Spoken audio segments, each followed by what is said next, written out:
사랑하는 성도 여러분, 오늘 우리가 함께 배우게 될 말씀의 제목은 우리의 대제사장입니다. 광야에서 모세가 성막을 지었을 때 하나님께서 주신 말씀은 아주 분명했습니다. 출애굽기 25장 40절의 말씀을 보시면 너는 삼가 이 산에서 내게 보인 양식대로 할지니라 라고 말씀하시면서 하늘에 있는 성소를 보여주시고 그 양식대로 지상의 성막 성소를 건축하게 만드셨습니다. 이 말씀은 단순한 건축 지침이 아니었습니다. 하나님은 성막이 하늘의 실체를 반영하는 하늘 모형이 되기를 원하셨습니다. 성막이라고 하는 것은 예수 그리스도를 보여주는 살아있는 설계도였고, 그분이 하늘 성소에서 무엇을 하시는지를 우리 눈에 보이게 해주는 교과서였습니다. 히브리서 9장 11절로 15절의 말씀을 한번 살펴보겠습니다. 거기서 이 말씀을 통해서 예수님의 현재 사역을 우리에게 이렇게 설명합니다.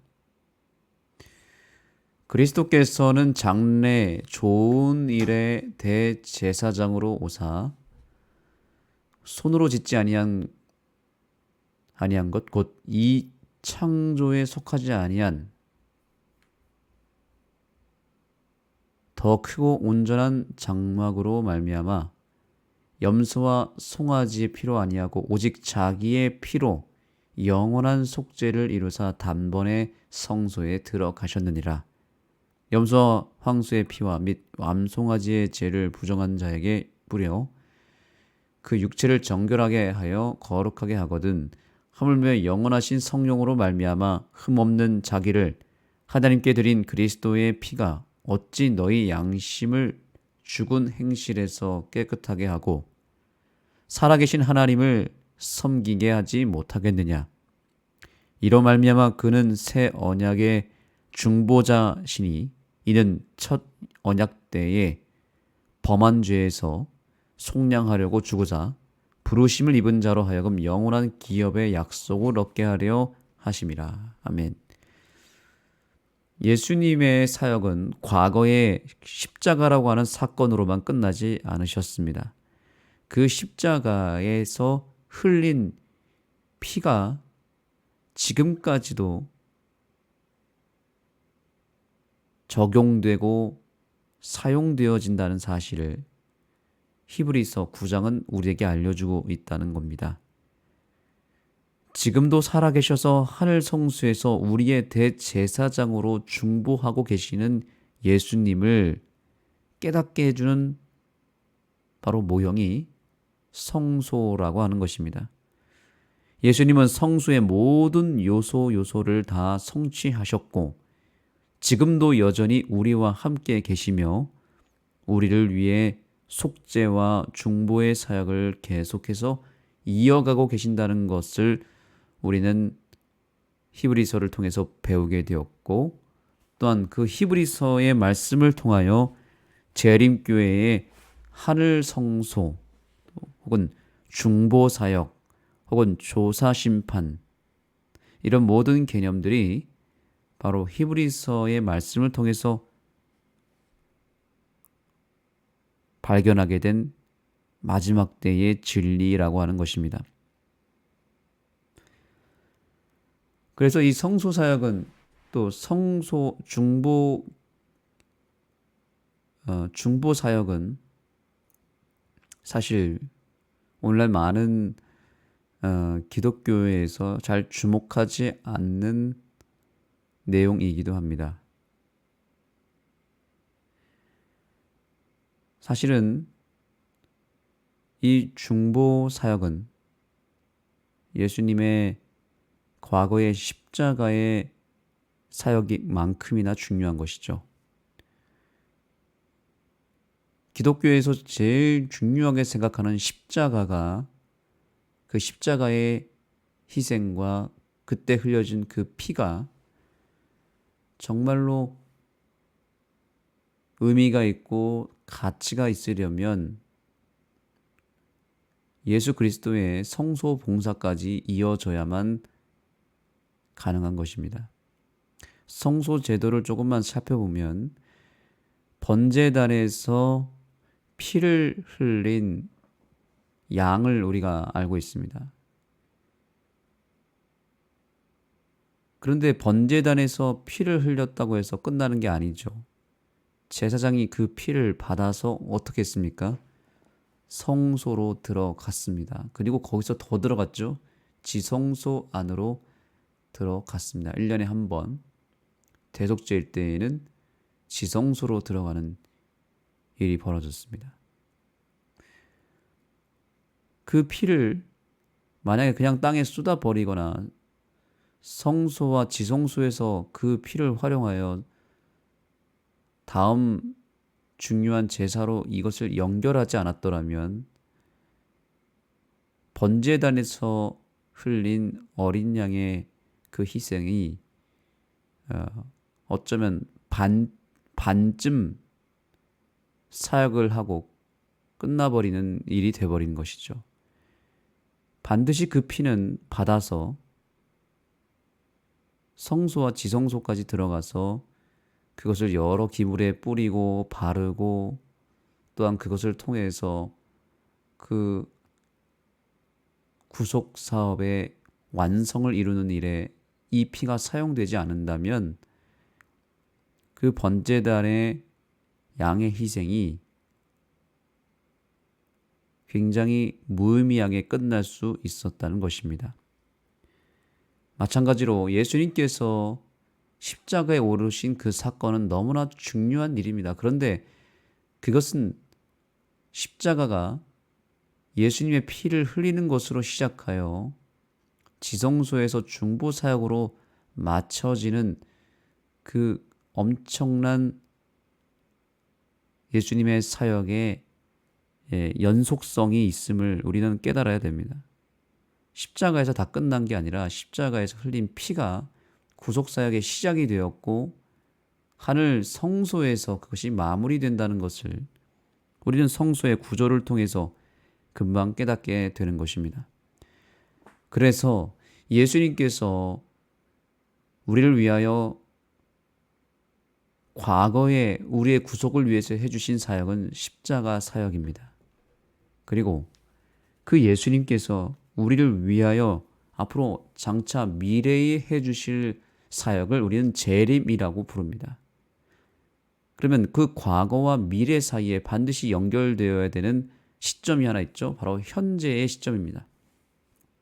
예수님께서 지금 현재 우리를 위해서 무엇을 해주시느냐, 우리의 구속을 위해서 지금 현재 하신 일도 있어야 되지 않겠습니까?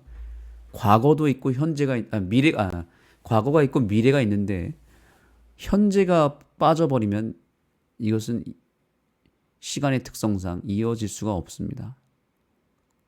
미래가 있으려면 현재가 있어야 되고 현재가 있으려면 과거가 있어야 되잖아요. 이 모든 것을 하나로 묶는 큰 맥락이 있는데 그것이 바로 하늘 성소라고 하는 것입니다. 그래서 이 성소의 구조를 살펴보면 예수님의 과거와 현재와 미래의 사역을 다 보여주는 청사진의 역할을 하고 있음을 알게 됩니다. 그래서 번제단, 즉 뜰에서의 사역은 예수님의 과거의 사역입니다. 과거의 나를 위해서 해주신 구원 사역이죠. 그 예수님이 어린 양의 피를 받아서 이제 어떻게 하냐면 성소 안으로 들어가는 것이고 지금 현재는 어디 계십니까? 바로 지성소에 계시는 것입니다. 지성소에서 우리를 위해서 그 피를 의지하여 하나님께 우리 한 사람 한 사람의 죄를 도말하고 우리의 구원을 확증하는 중보 사역을 하고 계십니다. 지금 하늘에서 지금 실제로 벌어지고 있는 일입니다. 그리고 지성소에서 다시 나오게 되는데 그 나오는 것을 우리는 재림이라고 말합니다. 그래서 뜰에서 십자가의 사역을 이루신 예수님이 지금은 지성소로 들어오셨다라고 하는 것이고, 이제 이 중보 사역이 마치면 지성소에서 나오게 되고 나오면서 곧바로 이 땅으로 재림하시는 예수님을 만나게 된다. 너무나 명확하고 분명하지 않습니까? 그래서 십자가와 재림 사이에 바로 예수님의 지성소 봉사, 즉 중보 사역이 있다라고 하는 것을 알려주는 기별이 하늘 성소 기별이고, 그것이 조사심판 혹은 재림전 심판이라고 하는 것으로 용어가 정리가 되었습니다. 그것이 재림교회를 통하여 이 땅에 내려진 놀라운 복음이라는 것입니다.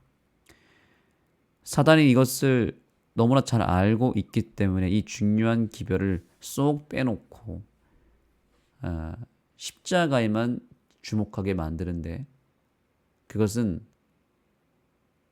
하나의 모순이 될 수 있습니다. 십자가가 너무나 중요한 건 사실이지만 그 십자가가 정말 가치 있게 되고 더 중요한 사역이 되게 하기 위해서는 그 십자가에서 흘린 피가 지성소까지 들어가야 된다는 사실이고, 그 사실을 우리에게 알려주는 내용이라는 것이죠.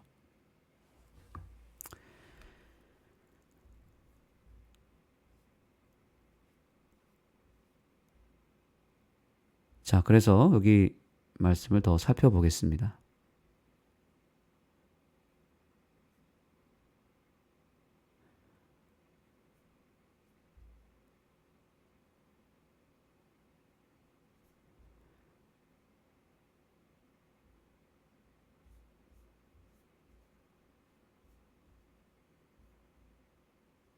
자, 여기 보시죠. 지상성소는 제사장과 제물부터 기구와 다른 세부적인 모양에 이르기까지 놀랍도록 구체적으로 예수님을 예표하고 있다.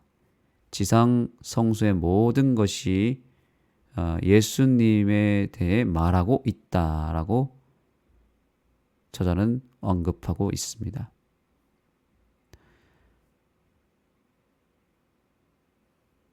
번제단은 예수님의 희생을, 또 향단은 예수님의 중보를, 촛대는 세상의 빛 되시는 그리스도를, 언약궤는 하나님의 말씀과 임재를 상징합니다. 요한계시록에서도 우리는 성소의 형상을 계속해서 만나게 됩니다. 요한계시록의 사실 모든 내용의 그 뿌리가 어디서 왔는가? 놀랍게도 요한계시록은 물론 예언이 초점이긴 하지만 그 모든 요한계시록의 그 구조 하나하나가 성소 기별에서 출발한다는 것을 아십니까? 그래서 예를 들면 요한계시록 1장과 2장, 3장까지 보시면 7교회가 나오잖아요. 7교회는 7촛대라고 하면서 나오죠. 초대교회의 복음의 빛이 7 금촛대 사이를 통해서 비춰졌습니다. 그래서 에베소 교회부터 시작해서 라오디게아 교회까지의 그 내용, 7교회의 내용은 바로 7 금촛대를 형상화해서 소개하고 있죠. 그래서 이 모든 것의 중심에는 예수 그리스도가 있습니다. 그래서 성소를 이해하지 못하면 복음을 반쯤밖에 이해하지 못합니다. 심지어 요한계시록의 모든 구조는 성소 구조이기 때문에 이 성소 구조를 이해해야만 요한계시록이 풀리기 시작합니다. 그냥 우리가 알고 있는 통상적인 예언으로만 구성된 게 아닙니다. 요한계시록은 사실은 성소를 통해서 배워야만 제대로 진리를 깨달을 수가 있습니다. 요한계시록에 담겨져 있는 엄청난 비밀들이 숨겨져 있는데, 그것은 성소제도, 구약의 성소제도의 모든 내용을 파악하고 특별히 성소의 구조를 알기 시작하면 요한계시록이 더 재밌고 더 깊이 있고 그 속에 담겨져 있는 비밀을 금방 깨닫게 됩니다. 그래서 성소라고 하는 것은 십자가와 또 하늘 중보 사역을 하나로 연결하는 구속사의 지도라고 볼 수 있습니다. 지도가 없으면 우리가 길을 잃어버리죠. 요한계시록 또 히브리서 이 모든 것은 성소라고 하는 지도를 통해서 읽지 않으면 결코 그 답을 찾을 수 없을 만큼 하나님은 이 성소라고 하는 구조 속에 여러 진리들을 숨겨 놓으셨다라고 하는 것을 잊지 마시기 바랍니다.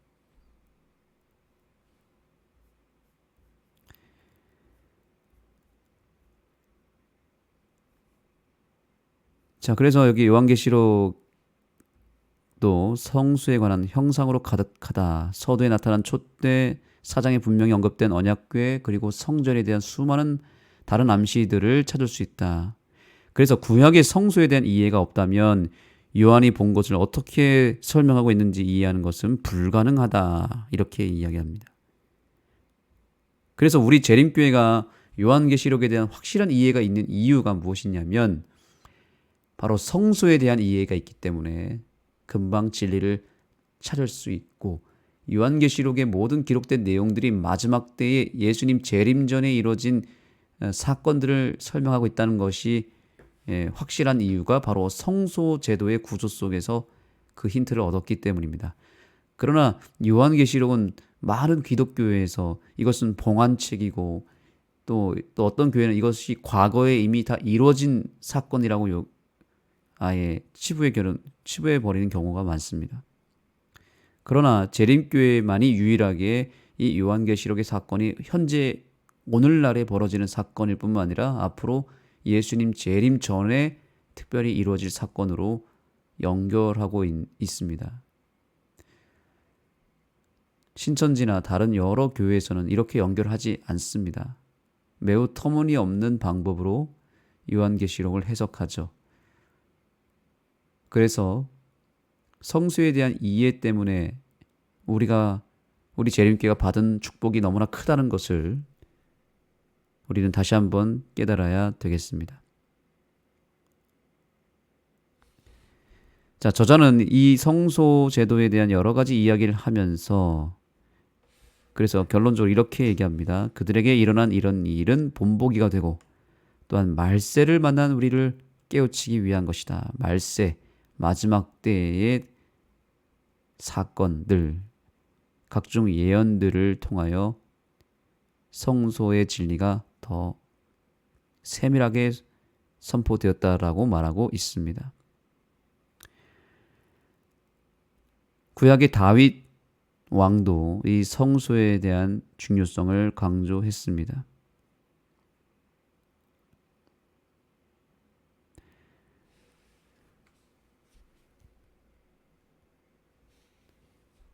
시편에서 우리는 다윗이 성수와 그 봉사에 어떻게 임했는지 엿볼 수 있으며 메시아가 그들을 위해 하실 일에 대한 하나님의 백성의 마음에서 나온 반응을 볼 수 있다. 시편의 다윗은 성소에서 하나님의 임재를 사모하며 찬양했습니다. 시편 5편 7절에서 오직 나는 주의 풍성한 인자하심을 힘입어 주의 집에 들어가라고 말합니다. 시편 63편 2절에 하나님의 성소에서 본 주의 권능과 영광을 내가 보았나이다 라고 말합니다. 다윗에게 성소는 또 다른 의미에서 단순히 종교의식의 장소가 아니라 하나님과의 깊은 만남의 자리였다는 것을 언급하고 있습니다.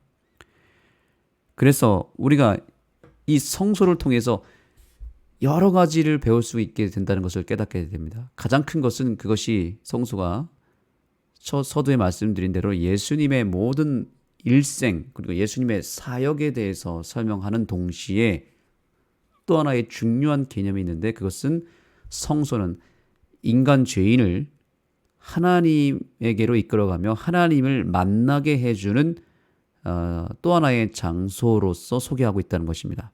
그래서 우리도 다윗처럼 하나님의 임재 안에서 살아가는 예배자가 될 때 우리는 예수님을 만날 수 있는 여러 방법과 또 예수님을 만날 수 있는 여러 루트들을 배우게 되어 있습니다. 자, 지금은 우리가 어떤 성소 시대에 살고 있는지 깨달아야 되는데요. 사실 우리가 이 세상의 마지막 때에 살아가고 있을 때 깨달아야 될 중요한 질문이 있습니다. 오늘 저자가 이렇게 말합니다. 이 땅에서는 더 이상 여호와의 집인 실제 성전에 갈 수 없음을 생각해 보십시오. 당신의 마음에는 어떤 감정을 느낍니까? 자, 이 질문이 왜 중요하냐면 지금 우리는 광야의 성막도 없고요. 예루살렘에 성전도 없는 시대를 살고 있죠. 하지만 진정한 성소는 하늘에 계신 그리스도 안에 있으며 또한 우리 마음속에 성령으로 함께 하시는 예수님 안에 있다는 것을 깨달아야 합니다. 그렇기 때문에 우리는 어디서든지 하늘 성소를 향해 믿음의 눈을 들 수 있습니다. 우리의 기도가 올라가고 그리스도의 중보가 내려오는 그 자리, 바로 믿음의 성소 생활을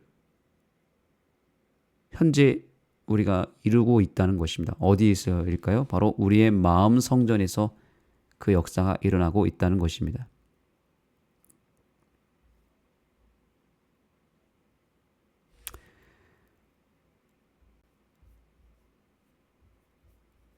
그래서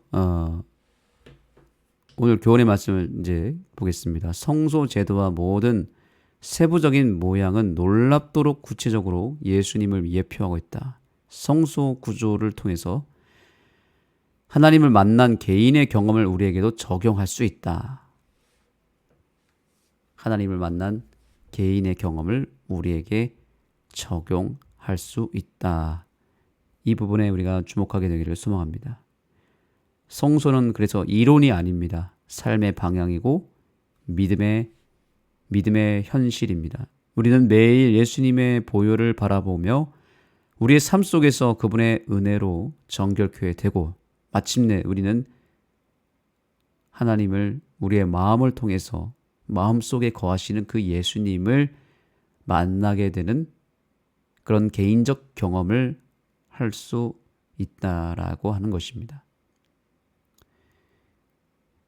이 놀라운 성소 기별의 가치와 그 성소 기별의 빛을 통하여 오늘 하루 우리가 그 은혜로 말미암아 복음의 대제사장의 역할을 감당하며 이 진리 안에서 기뻐하고 무엇보다 예수님을 더 생생하게 만나는 귀한 하루가 되기를 간절히 소망합니다. 이제 기도하도록 하겠습니다. 하늘의 대제사장이신 아버지 하나님, 이 땅의 삶이 참으로 바쁘고 복잡하여도 우리의 시선을 들어 주님께로 향하게 해주셔서 감사합니다. 하늘 성수에서 일하시는 주님의 그 중보를 바라보는 이 하루가 되게 하여 주시고 그 성소에서 이루어지는 죄의 도말의 역사가 바로 나 자신을 위한 것임을 기억하며 우리 속에 있는 죄를 깨끗하게 도말하는 이 아침이 되게 하여 주시고 주님께서 베풀어 주시는 그 구속의 역사를 믿음으로 영접하는 이 아침이 되게 하여 주옵소서. 예수님의 이름으로 간절히 기도드립니다. 아멘.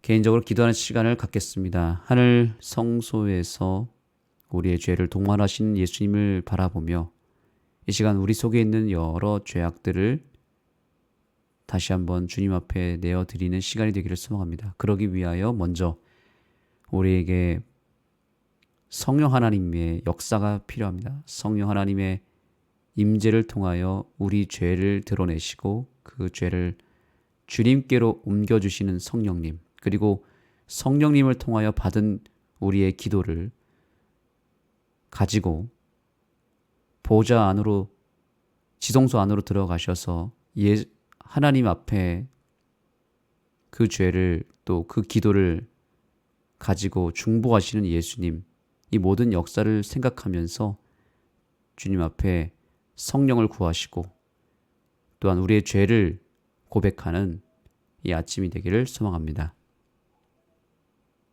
개인기도 하시도록 하겠습니다.